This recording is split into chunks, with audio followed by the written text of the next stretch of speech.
A new study from the CDC says it may be safe for kids to go back in the classroom if there is strict mask wearing and social distancing in place. Research done right here in Wisconsin has been published in this new nationwide report. Cassidy Williams is live. And Cassidy, this could have huge implications for school districts that have to make that tough decision what to do as this pandemic rages on. Yes, especially here in Milwaukee, where class has been virtual since the very start of the pandemic, since back in March. It was just earlier this week that parents were practically pleading to send students back in the classroom at a school board meeting, and this new study could pave a path to get there safely. Evan, can you come here, please? I'm so sorry. Hold on. Dr. Amy Falk is a busy working mom of 3.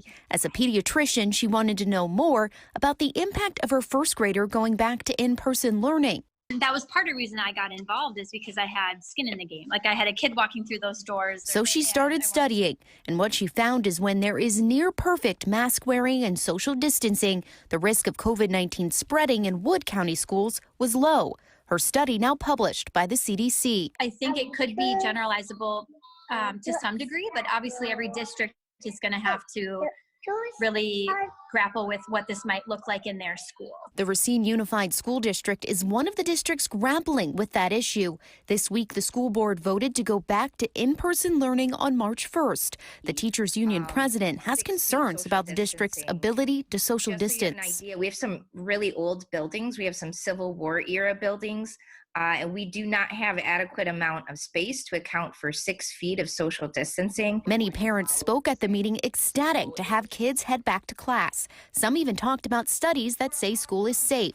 Dr. Falk cautions parents from using her study to draw conclusions. We are not implying that everyone should just jump back in head first.